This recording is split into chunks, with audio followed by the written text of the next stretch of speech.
Hi hello ನಮಸ್ಕಾರ ಎಲ್ರಿಗೂ. ನಾನು ಲಾವಿ ವಿನೋ. ಇದು ನನ್ನ ಯೂಟ್ಯೂಬ್ ಫಸ್ಟ್ ವಿಡಿಯೋ.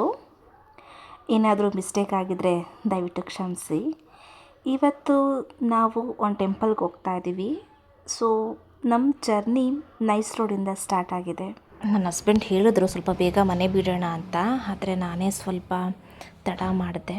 ಸರಿ ಅಂತ ಹೇಳಿ ಹೊರಟ್ವಿ. ನೈಸ್ ರೋಡಿಗೆ ಎಂಟರ್ ಆಗಿದ ತಕ್ಷಣ ಗೊತ್ತಾದ ಸ್ವಲ್ಪ ಟ್ರಾಫಿಕ್ ಇದೆ ಅಂತ ಹೇಳಿ. ಹಾಗೆ ದಾರಿನಲ್ಲಿ ಹೋಗ್ತಾ ನಮಗೆ ಹನುಮಾನ್ ಟೆಂಪಲ್ ಕಾಣಿಸ್ತು. ಅದಕ್ಕೊಂದು ಸೆಲೆಕ್ಟ್ ಹೊಡ್ಕೊಂಡು ಮುಂದೆ ಮೂವ್ ಆನ್ ಆದ್ವಿ. ಸರಿ ಅಂತ ಹೇಳಿ ಟೋಲ್ ಕೂಡ ಕಟ್ಕೊಂಡು ಹೋದ್ವಿ. ಇತ್ತೀಚಿನ ದಿನಗಳಲ್ಲಿ ಟೋಲ್ ರೇಟ್ ಕೂಡ ತುಂಬ ಜಾಸ್ತಿ ಆಗಿದೆ. ಸೊ ನಮ್ಮ ಪ್ರಯಾಣ ಇವಾಗ ಘಾಟಿ ಸುಬ್ರಹ್ಮಣ್ಯ ಕಡೆ ಹೋಗ್ತಾ ಇದೆ.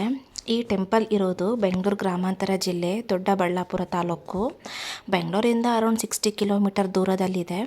ಹಾಗೆ ದೊಡ್ಡಬಳ್ಳಾಪುರದಿಂದ 14 ಕಿಲೋಮೀಟರ್ ಇದೆ. ನಮ್ಮತ್ತೆ ಪಾಪ ಕೂತಿ ಸಾಕಾಗ್ಬಿಟ್ಟಿತ್ತು, ಕಾಲು ನೋವು ಬಂದುಬಿಟ್ಟಿತ್ತು ಅವ್ರಿಗೆ. ಟೆಂಪಲ್ ನೋಡಿದ ತಕ್ಷಣ ಪಾಪ ಖುಷಿಯಾಗಿ ನಗ್ನಗ್ತಾ ಕೆಳಗಡೆ ಇಳ್ಕೊಂಡ್ರು. ನಾವು ಘಾಟಿ ಸುಬ್ರಹ್ಮಣ್ಯಕ್ಕೆ ಬಂದೆ ಕಾರಣ ಏನಂದರೆ, ನಾವಿವತ್ತು ನಾಗರು ಮಾಡಬೇಕಿತ್ತು. ಅದಕ್ಕೋಸ್ಕರ ನಾನು, ನನ್ನ ಗಂಡ ಮತ್ತು ನಮ್ಮತ್ತೆ ನಮ್ಮ ಮಾವ ಬಂದು ಹುತ್ತಕ್ಕೆ ಪೂಜೆ ಮಾಡ್ತಾ ಇದ್ದೀವಿ. ನಮ್ಮ ಮಾವ ಕೂಡ ತುಂಬ ಶ್ರದ್ಧೆ ಭಕ್ತಿಯಿಂದ ದೇವರಿಗೆ ಪೂಜೆ ಮಾಡಿ ಹಾಲೆಲ್ಲ ಒಯ್ದು ನಾವು ಎಳ್ನಾಗ್ಲು ಬೀಳ್ನಾಗ್ಲು ಅಂತ ಹೇಳಿ ಅದನ್ನು ಹುತ್ತಕ್ಕೆ ಬಿಡ್ತಾ ಇದ್ದಾರೆ. ಪೂಜೆ ಎಲ್ಲ ಮುಗಿಸ್ಕೊಂಡು ಬಂದ್ವಿ. ಬೆಳಗ್ಗೆಯಿಂದ ಉಪವಾಸ ಇದ್ವಿ ನಾವು. ಈ ನಾಗರ ಪೂಜೆಯಲ್ಲಿ ನಾವು ಬೆಳಗ್ಗೆಯಿಂದ ಉಪವಾಸ ಇರ್ತೀವಿ. ನಾವು ಉಪವಾಸ ಕೈ ಬಿಡಬೇಕು ಅಂದರೆ ನೆಲಗಂಗಳ ಅಂತ ಮಾಡ್ತೀವಿ, ಅದರಲ್ಲೇ ನಾವು ಉಪವಾಸ ಕೈ ಬಿಡೋದು. ಸರಿ ಅಂತ ಎಲ್ಲ ಮುಗಿಸ್ಕೊಂಡ್ವಿ. ಹೊಟ್ಟೆ ತುಂಬ ಹಸುವಾಗಿತ್ತು. ಬೆಳಗ್ಗೆಯಿಂದ ನಮಗೆ ಏನೂ ತಿಂದಿರಲಿಲ್ಲ. ಅದಕ್ಕೆ ನಮ್ಮ ಅತ್ತೆ ಅಲ್ಲಿಂದನೇ ಪ್ಯಾಕ್ ಮಾಡ್ಕೊಂಬಂದಿದ್ರು ಊಟ ಮುಗಿಸಿ ದೇವರ ದರ್ಶನ ಮಾಡೋಣ ಅಂತ ಹೊರಟ್ವಿ. ಘಾಟಿ ಸುಬ್ರಹ್ಮಣ್ಯದಲ್ಲಿ ಮೇನ್ ದೇವರು ಬಂದು ಸುಬ್ರಹ್ಮಣ್ಯ. ಇಲ್ಲಿ ಸರ್ವರೂಪಿ ಸುಬ್ರಹ್ಮಣ್ಯ. ಒಂದೇ ದೇವರಲ್ಲಿ ಕೂಡ ನಾವು ನರಸಿಂಹ ಸ್ವಾಮಿ ಕೂಡ ನಾವು ಕಾಣ್ಬೋದು. ಯಾವ ಥರ ಅಂದರೆ ಏಕಶಿಲಾ ಉದ್ಭವ ಮೂರ್ತಿ. ಏಕೆಂದರೆ ದೇವಸ್ಥಾನ ಈಸ್ಟ್ ಫೇಸಿಂಗಲ್ಲಿ ಸುಬ್ರಹ್ಮಣ್ಯ ದೇವರನ್ನು ನೋಡ್ಬೋದು, ಮತ್ತು ಬ್ಯಾಕ್ ಸೈಡಲ್ಲಿ ವೆಸ್ಟ್ ಫೇಸಿಂಗ್ ಅಂದರೆ ದೇವರ ಬ್ಯಾಕ್ ಸೈಡಲ್ಲಿ ನರಸಿಂಹಸ್ವಾಮಿ ಉದ್ಭವ ಆಗಿರೋದು ಇಲ್ಲಿನೇ ವಿಶೇಷ. ಒಂದೇ ಶಿಲೆ ನೀವು 2 ದೇವರುಗಳನ್ನು ನೋಡ್ಬೋದು. ನೀವು ದೇವಸ್ಥಾನದ ಒಳಗಡೆ ಹೋದಾಗ ಸುಬ್ರಹ್ಮಣ್ಯ ಸ್ವಾಮಿಯನ್ನು ನೀವು ಡೈರೆಕ್ಟಾಗಿ ನೋಡ್ತೀರಾ.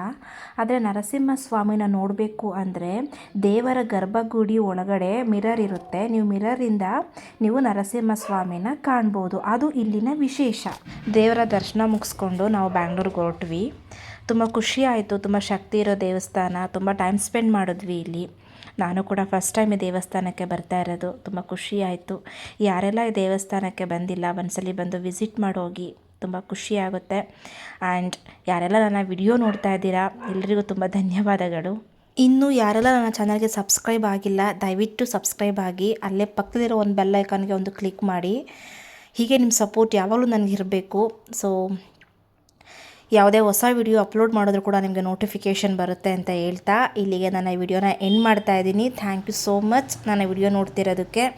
Until then take care, bye. Next ವಿಡಿಯೋದಲ್ಲಿ ಸಿಗೋಣ. See you all.